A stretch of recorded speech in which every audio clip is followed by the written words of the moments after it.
Halo teman-teman, terima kasih sudah klik video ini. Apa kabar kalian semua? Semoga dalam keadaan yang sehat dan bahagia. Dina Wulandari berusia 19 tahun, merupakan warga Dusun Pangkal Bloteng, Desa Teluk Rendah Ulu, Kecamatan Tebo Ilir, Kabupaten Tebo, Provinsi Jambi. Dina merupakan anak kedua dari pasangan Anarita dan Kesnedi.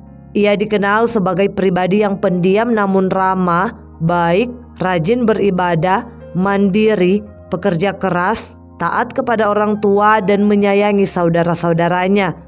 Menurut warga sekitar, Dina adalah gadis yang tidak banyak bergaul baik itu siang maupun malam hari. Pergaulannya selama masa remaja di sekolah dan beranjak dewasa selalu baik-baik aja, nggak pernah neko-neko. Selain itu, menurut keluarga, Dina ini tidak pernah mempunyai musuh. Dia juga anak yang mandiri dan selalu membantu perekonomian keluarga. Terbukti saat masih duduk di bangku SMA Madrasah Alia Nurul Saada, Desa Teluk Rendah Ilir, Dina juga bekerja di sekolahnya sebagai pemegang kunci sekolah, sekaligus bertugas untuk membersihkan ruangan-ruangan yang ada dengan gaji yang cukup. Dina juga bertugas untuk membuka gerbang saat jam sekolah akan dimulai, dan ia jugalah yang akan mengunci pagar saat jam sekolah telah selesai. Dina sangat bersemangat dengan aktivitasnya tersebut. Meskipun kadang mungkin terasa melelahkan, namun Dina bersyukur dia bisa membantu perekonomian orang tuanya dengan gajinya sebagai pemegang kunci serta petugas kebersihan di sekolah. Dia melakukan pekerjaannya dengan baik dan tidak pernah merasa malu. Bahkan teman-teman maupun guru-guru di sekolah malah merasa bangga pada gadis ramah namun pendiam tersebut. Kemudian pada tahun 2017, Dina lulus dari SMA dan ia pun juga berhenti dari pekerjaannya di sekolah dan sempat menganggur. Kemudian karena bosan menganggur, Dina memutuskan pergi ke kota Jambi untuk tinggal bersama neneknya. Selama di sana, Dina membantu sang nenek dalam hal pekerjaan rumah. Dina tinggal bersama neneknya selama kurang lebih 6 bulan. Tetapi karena rindu dengan keluarga, khususnya sang ibu, pada awal tahun 2018, Dina memutuskan untuk pulang kampung di Desa Teluk Rendah Ulu, Kecamatan Tebo Ilir, Kabupaten Tebo, dan tinggal kembali bersama orang tua serta kakak dan adik-adiknya. Dina sangat dekat dengan ibunya. Apapun yang ia alami ataupun rasakan, pasti dia akan curhat kepada ibunya. Bahkan orang-orang menggambarkan hubungan Dina dengan sang ibu juga sudah seperti besti atau kakak beradik. Dikatakan bahwa sebelumnya saat Dina masih sekolah, keluarganya ngontrak di perumahan guru di Desa Teluk Rendah Ilir. Tetapi kemudian saat Dina kelas 3 SMA, mereka pindah ke Dusun Pangkal Bloteng, Desa Teluk Rendah Ulu, di sebuah rumah yang berukuran 6 x 10 meter persegi yang belum dicat dan juga belum diplester milik mereka sendiri. Singkat cerita, selama kurang lebih 3 minggu tinggal kembali bersama keluarganya, hampir setiap hari Dina akan mengantar kedua adiknya menggunakan sepeda motor menuju ke penyeberangan Desa Teluk Rendah Ulu. Dan dari sana adik-adiknya akan naik perahu untuk ke sekolah. Sudah menjadi hal biasa bagi Dina mengantar adik-adiknya ke sekolah menggunakan sepeda motor. Hingga tibalah hari nahas bagi Dina Wulandari ketika dirinya akan ditemukan sudah tidak bernyawa, tenggelam di dalam sungai bersama sepeda motor yang sering ia kendarai untuk mengantar kedua adiknya sekolah. Oke guys, sekarang kita masuk pada kronologi kejadian menurut beberapa media berita yang telah beredar luas di masyarakat. Sedikit disclaimer aja bahwa semua informasi yang disajikan dalam video ini kami ambil dari berbagai media online seperti artikel maupun berita nasional TV. Tidak ada yang kami tambahkan ataupun kurangi. Dan tujuan channel ini dibuat hanya untuk pembahasan saja supaya kita bisa mengambil pelajaran dari setiap peristiwa yang terjadi. So guys, semuanya bermula pada hari Rabu tanggal 24 Januari tahun 2018 sekitar pukul 6 pagi waktu Indonesia Barat. Hari itu seperti biasa Dina mengantar kedua adiknya ke sekolah dengan mengendarai sepeda motor jenis Honda Beat menuju penyeberangan Desa Teluk Rendah Ulu. Sebelum pergi, Dina sempat berpamitan kepada ibunya sambil berkata, "Selamat tinggal, Mak, selamat tinggal. Tunggu Dina di depan pintu sampai Dina pulang." Meskipun terdengar tidak seperti biasanya, namun saat itu orang tuanya yakni Anna Rita dan Kesnedi tidak berpikir yang aneh-aneh. Bahkan mereka meminta Dina untuk hati-hati di jalan dan cepat kembali usai mengantar adik-adiknya. Setelah berpamitan, Dina pun pergi tanpa seorang pun mengetahui bahwa itu adalah terakhir kalinya mereka akan melihat gadis tersebut dalam kondisi hidup. Di mana usai mengantar adik-adiknya ke penyeberangan desa Teluk Rendah Ulu, dalam perjalanan pulang ada seorang pria memberhentikan Dina dengan maksud ingin menumpang. Pria tersebut bernama Satar Radius, berusia 22 tahun, yang juga merupakan warga dusun Pangkal Bloteng, desa Teluk Rendah Ulu, kecamatan Tebo Ilir, sama seperti Dina. Sedikit info tentang Satar ini guys. Jadi guys, Satar Radius sebenarnya merupakan warga asli Kabupaten Sarolangun, Jambi. Namun setelah menikahi salah satu gadis di dusun Pangkal Bloteng, desa Teluk Rendah Ulu, Satar pun pindah tinggal bersama sang istri di rumah mertuanya. Satar dan istrinya baru menikah selama kurang lebih 8 bulan sebelum kasus ini terjadi. Dan selama 8 bulan itulah Satar tinggal di dusun Pangkal Bloteng. Menurut warga, Satar memang tidak banyak dikenal orang. Kesehariannya hanya disibukkan dengan aktivitas memancing. Selain itu katanya selama kurang lebih 8 bulan berada di dusun Pangkal Bloteng, Satar jarang bergaul dengan masyarakat. Bahkan ikut acara yasinan pun tidak pernah. Warga pun bertanya-tanya entah bagaimana Satar menafkahi istrinya di rumah, sedangkan dirinya masih tinggal di rumah sang mertua. Sebenarnya sejak tinggal di sana, Satar sudah menunjukkan perilaku yang tidak baik di mata warga. Tetapi warga tidak pernah menyangka bahwa pria tersebut akan melakukan sesuatu yang mengerikan dan tidak masuk akal kepada gadis desa mereka yakni Dina Wulandari. Di mana pada hari Rabu tanggal 24 Januari tahun 2018 itu, Satar memberhentikan Dina di simpang dermaga PT Makin dengan dalih katanya ingin menumpang sepeda motor Dina menuju ke dusun Bloteng. Dina yang memang mengenal Satar meskipun tidak dekat karena tinggal satu dusun, tanpa menaruh curiga memberikan tumpangan kepada pria tersebut dengan posisi Dinalah yang tetap menyetir. Namun di tengah perjalanan, tepatnya di lokasi kebun sawit, Satar meminta Dina untuk memberhentikan motor. Masih tanpa curiga, Dina mengikuti permintaan Satar itu. Setelah motor berhenti, Satar kemudian langsung mengendalikan stang motor dan membelokkan motor menuju ke simpang arah sungai Batanghari hingga mereka bersama motor tersebut terjatuh. Sontak Dina pun merasa kesakitan karena kakinya tertindih motor.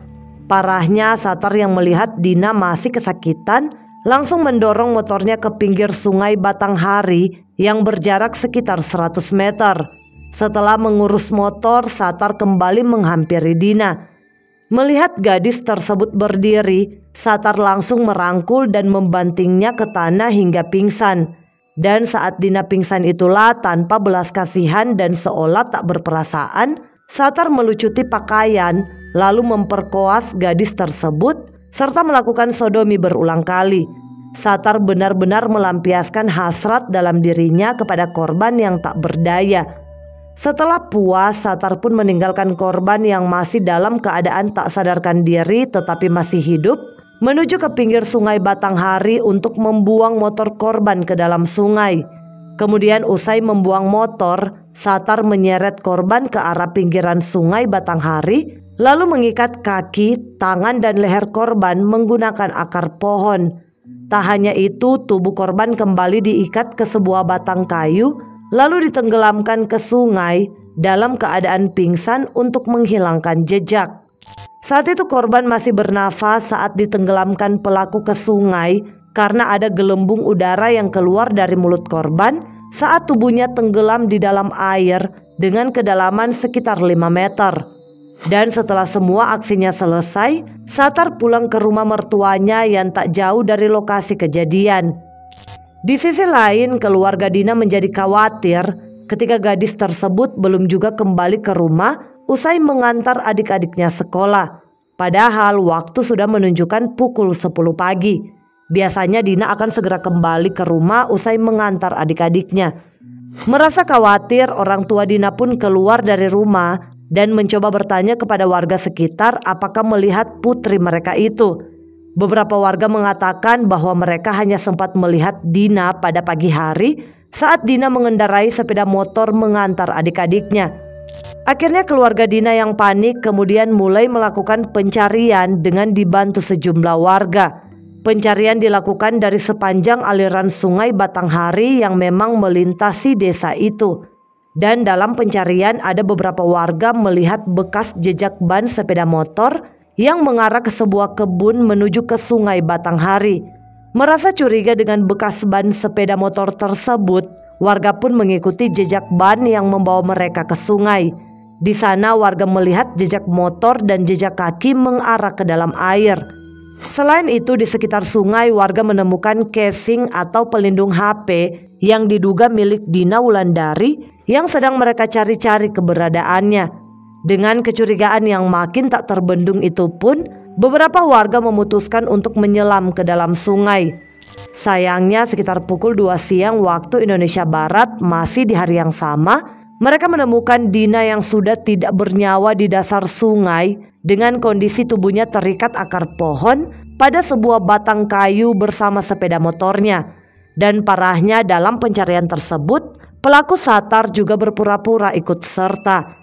Untuk mengelabui warga agar tidak curiga, Satar ikut saat mengevakuasi motor korban dari dalam sungai.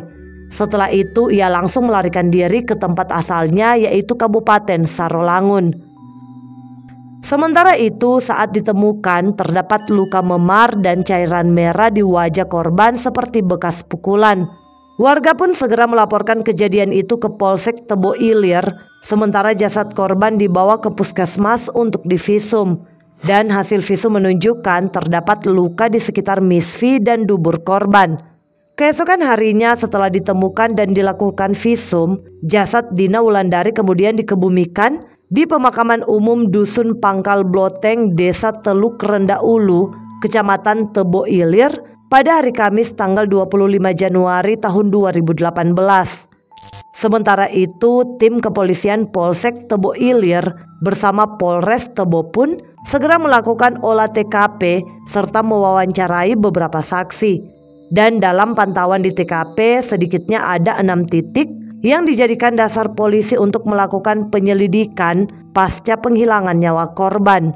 Pasalnya di sekitar TKP ditemukan beberapa barang bukti milik korban seperti casing HP dan sandal.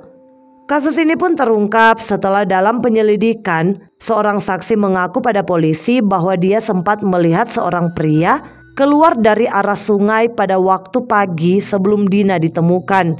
Namun saat itu saksi ini tidak berpikir yang aneh-aneh karena sudah biasa warga sekitar datang ke area sungai entah untuk berkebun, memancing, dan lain sebagainya. Tetapi setelah Dina ditemukan, barulah saksi ini sadar dengan pria yang dia lihat di sungai tadi pagi. Pria tersebut tak lain adalah Satar Radius berusia 22 tahun yang baru 8 bulan tinggal di desa itu. Kecurigaan polisi makin menuju pada pria tersebut setelah mereka mengetahui bahwa Satar telah melarikan diri usai membantu mengevakuasi jasad korban. Setelah mengantongi identitas terduga pelaku, polisi pun segera melakukan penangkapan. Dan pada hari Rabu tanggal 27 Januari tahun 2018 atau 3 hari setelah kasus ini terjadi, polisi berhasil menangkap Satar di Sarolangun tanpa perlawanan sekitar pukul 2 dini hari. Pelaku ditangkap dan dibawa ke Polsek Tebo Ilir, kemudian dilanjutkan ke Polres Tebo agar lebih aman dalam menjalani pemeriksaan. Dari hasil pemeriksaan polisi, pelaku Satar mengakui telah menghabisi Dini. Tak hanya menghilangkan nyawa, ia terlebih dahulu juga memperkoas korban dengan keji. Pelaku juga mengaku sudah memiliki kelainan sejak kelas 3 SD, yaitu hubungan secara sodomi. Menurut pelaku, kelainan ini dari pengalaman pribadinya. Dan di hari kejadian saat melihat Dina, muncullah niat dalam dirinya untuk menikmati gadis tersebut dan melampiaskan hasratnya. Pengakuan pelaku itu diperkuat dengan keterangan dari sang istri yang baru dinikahinya selama kurang lebih 8 bulan inisial N. N mengungkapkan bahwa tersangka sering meminta hubungan badan dengan dirinya lewat belakang, namun selalu ia tolak.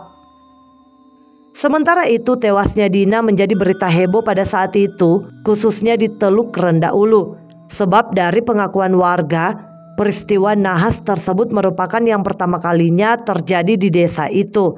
Selama ini desa Teluk Rendah Ulu sangat amat jarang terjadi tindak kriminal, apalagi kasus penghilangan nyawa disertai dengan pemerkosaan. Di sisi lain, keluarga Dina Wulandari, khususnya orang tuanya, tentu saja sangat merasa syok dan terpukul dengan kejadian tragis yang menimpa anak kedua mereka itu. Mereka tak menyangka Dina yang pamitan di Rabu pagi untuk mengantar adik-adiknya sekolah, seolah juga berpamitan pergi jauh dan tidak akan pernah kembali lagi. Pertemuan di pagi itu ternyata menjadi pertemuan terakhir Dina bersama keluarganya. Ayah Dina yakni Kesnedi mengatakan bahwa istrinya sangat sedih dan syok dengan kejadian ini. Bahkan sang istri yang terpukul sampai tidak mau ditemui orang. Kesnedi pun meminta pelaku penghilangan nyawa dan pemerkosaan putrinya diberikan hukuman yang seberat-beratnya bila perlu hukuman mati. Nah, rekonstruksi kasus ini dilakukan pada hari Senin tanggal 19 Februari tahun 2018. Rekonstruksi digelar di Mako Polres Tebo demi keamanan dan ada sekitar 17 adegan yang diperagakan. Akhirnya kasus ini pun dibawa ke persidangan dengan sejumlah bukti yang dikumpulkan polisi dari hasil penyelidikan. Persidangan digelar di Pengadilan Negeri Muara Tebo pada bulan September tahun 2018. Dalam persidangan, majelis hakim mengatakan terdakwa Satar terbukti bersalah melakukan pemerkosaan dan penghilangan nyawa terhadap korban sesuai dengan dakwaan jaksa penuntut umum. Dan dengan lantang majelis hakim menjatuhkan pidana terhadap terdakwa dengan pidana penjara selama 15 tahun.